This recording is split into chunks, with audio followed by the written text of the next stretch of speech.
Hi there, everyone. So, in my discussion post, you saw that I was either wanting to talk about sustainability and sustainable living or how I've been selling at the farmer's market these last couple years. I, sometime in the last couple days, realized that the one perfectly ties into the other, so we're going to be talking about sustainability today. When you first hear the word sustainability, you probably think about farming or a label you read on a product you use, like shampoo or toothpaste. There's a lot that goes into this label of sustainability. Something that is sustainable is something that's able to maintain at a certain rate or level indefinitely without without needing much of outside input, I guess would be the best way to put it.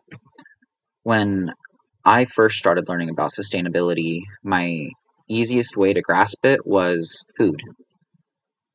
Sustainable food is food that can continue at a certain rate or level that you can depend on and will be able to go on and be grown indefinitely. Most of our modern agriculture is not sustainable. We strip the soil of nutrients, then we plow, which actually inverts the soil, creating an impermeable layer that then they have to cover up with all these fertilizers so that plants will grow. The rain comes in, the fertilizers get washed into our ecosystem, and we see drastic effects from this, from changes in lakes nearby to even changes in the pH of the rain in certain areas. One of the biggest things of sustainability is even the power that we get on the planet. A lot of the power plants in the Midwest, from Chicago all the way down into Cincinnati and Ohio and Kentucky, uh, created so much carbon dioxide from their use that we had to cut back because we actually caused damage to Canada. America has paid millions, hundreds of millions of dollars to Canada in repercussions for what happened was this CO2 cloud that kind of came out of the Midwest, followed the jet stream, went up into Canada, and created an acidic rain.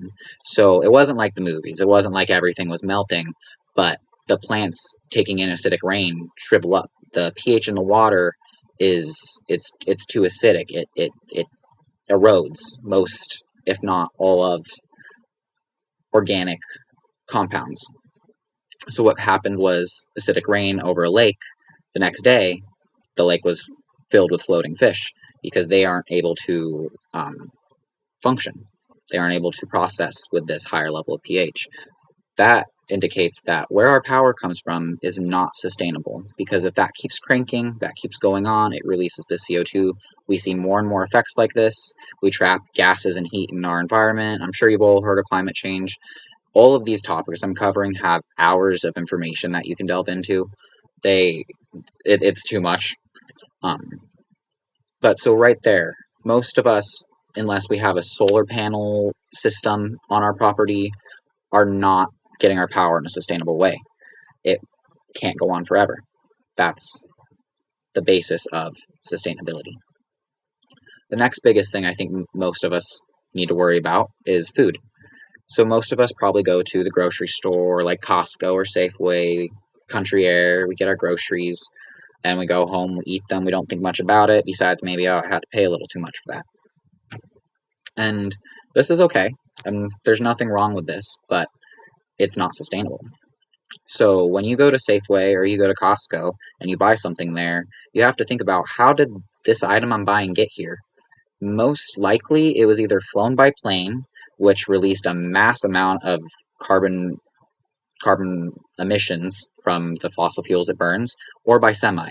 Again, same idea. So in order for your food to get here from California, you released X amount of harm. Yeah, harm. That's the simplest way to put it, because that, again, as I explained, this creates many, many different effects that I could go on to tangents about. Um, so in order to become more sustainable in the way we eat, a lot of good techniques are farming organically, because it lacks the need of fertilizers and outside nutrients. It's all about how you take care of the soil and how you rotate fields and places so that it gives the earth time to naturally replenish through the rain. It's about not using plows, not inverting the soil.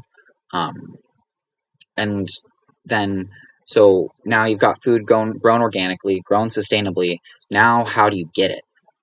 If you are getting organic food at Safeway, it was still probably shipped over 1,000 miles up here from California. Most, if not, I believe it's about 90% of our food, like our veggies, like leeks, potatoes, beets, um, cucumbers, just to name another one, are grown in California in this area called the Imperial Valley. Um, and then they're shipped to all the places in the country. This is also why a lot of the areas in the middle of the country, you reach what you call a food desert, where the only things that are available are processed foods or poorly farmed foods, not nutrient rich foods, not the beautiful salads that we can go buy just at the store up the road. Um, we're really blessed being on the West Coast in this distance to where most of the food in the country is produced. This plays into even more of effect if you live in New York. You had your food probably travel about 3,000 miles to get to you. That's doing a lot of harm to the planet that can't go on forever. Fuels can't be made for jets forever. We eventually will run out. So in order to get your food to a sustainable point, you want to look at shopping locally. You want to look at shopping at your farmer's market. What this means is these farmers, they live in your county, they live in your area, they give back to your economy, they spend their money here where they live. That goes to our stores like Country Air that will buy from other organic farmers who then can put the money back in, who then it cycles. When you go to like the farmer's market and you're able to buy directly from the farmer, you probably only spent about 20 food miles. You know, if it took them 10 miles to get to the farmer's market or 20 miles if they lived in Sequim, you can see that's doing a lot less harm than getting this from a big box store. You're also then giving the money to them. Well, they live in the area, it's going to go back into the economy, or that's going to go into a hospital they have to pay. If you work at the hospital, this pays you. It keeps everything within Clallam County. Ideally, it would keep Clallam County being able to be self-sustainable. We wouldn't have to get shipments from California. We don't have to send our lumber out. We build our houses from the trees that are here. We get our food from the people that grow it here. The money we give them for it goes back into the community, so on and so forth. This would create more sustainable living for everyone within Clallam County. This this is huge. I could talk about this for hours. It's a giant concept that not a lot of people connect with or resonate with or really want to hear about because they just want to eat their candy that came from California, came from Mexico, came from China, wherever. They don't taste good, don't care. I I understand this. I just think differently. I care. My goal is to be able to one day have property produce most, if not all, of what I eat. Be able to have a couple pastures that I might be able to. I want to talk about so many things that require knowing about different terms like farm shares and CSA, but a lot of farms like you'll pay them for getting like a box of goods from them every week. You'll pay them like $200 in the spring, maybe $300, and you'll get a box of groceries from that farm through the summer, which is awesome. You're eliminating food miles. Most of the time they're delivered to you, so they're doing it in a route where they deliver to you, to your neighbor, to everybody on the list. And then not only did you not have to spend the exhaust, the CO2 to go get your food, but then you're funding this farm that then can get bigger, that then can feed more people. A lot of the farms in the area too, when they don't have the produce that, like, when they've sold all the produce available and they still have some left, they donate it to the farmers market. They donate it to the food bank. They donate it to the soup kitchens. They donate it so much. It's exactly where you would want to put your money if you can grasp this. Um, I feel passionately about sustainable living, and I think that if more of us were able to move just to being more sustainable with where we get our food from, the impact it has on the planet would be drastic. So drastic. The power, that's a lot bigger of an issue. I ideally I'll have solar panels one day, but that is where it isn't sustainable to get our power in the way that I'd say 99% of Americans get our power. You know, power plants can't run on forever. They release more CO2. Eventually, there's going to be consequences of this. And they're not good. They're not pretty. My video stopped recording, so this will be a little cut. I apologize for it. As I was saying, the consequences will not be pretty if we keep on this track. I think I can finish it out here by saying that if you want to make a difference in a very obtainable way, not some, you don't have to boycott companies, you don't have to, swear or promise things. Just try to shop at your farmer's market.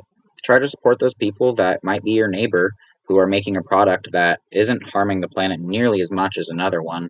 And then you give them money, that money comes back into your community. That just feels good. That just feels good knowing you're supporting your neighbor. And I hope that more people would want to feel that way. I think that sustainability is really the only way for us to stay on the planet. I think these thoughts of, oh, we need to get off the planet because we're ruining it. Let's just stop ruining it. Let's make people aware of these factors that contribute to everything. Literally everything. It's weird, but it does.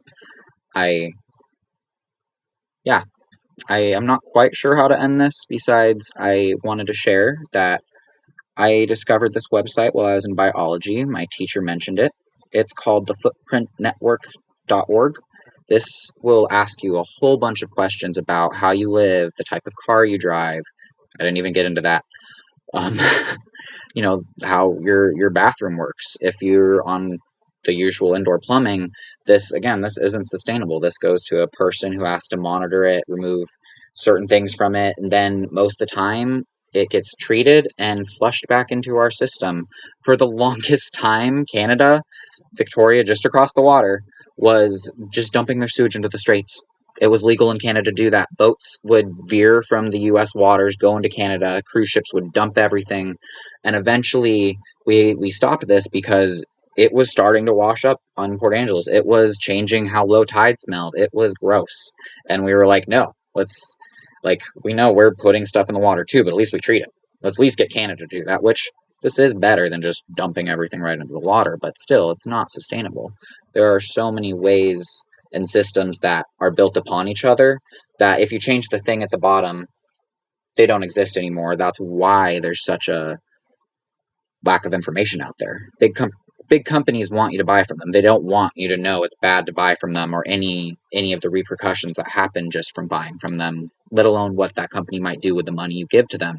Again, that's why it's so awesome if you just give the money to your neighbor who grew the carrots for you. Plus, they're going to be more nutrient rich.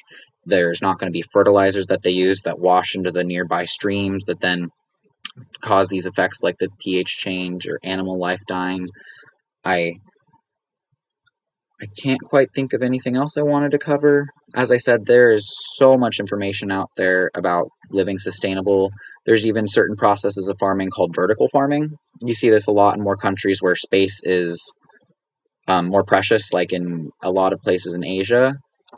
They have vertical farming, which is you can have like a 5-story building with the things that need the most water on the top. And then when you water these, the water trickles down the next layer and then trickles down to the next layer. And it might be all used up by then. So they spray again and then it trickles into the next layer and into the next layer, being the most efficient for watering and being able to conserve the resources while producing a good amount of food while also taking up less space.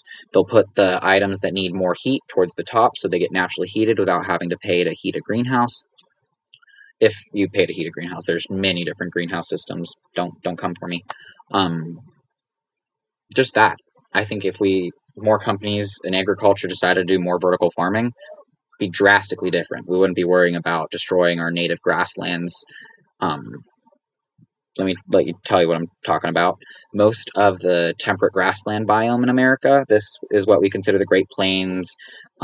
This is where we all heard about the buffalo living and the natives following them nomadically before Europeans got here. Got to be careful the terms I use. This includes, trying to think, this encompasses, I want to say about 10 states that this temperate grassland covers.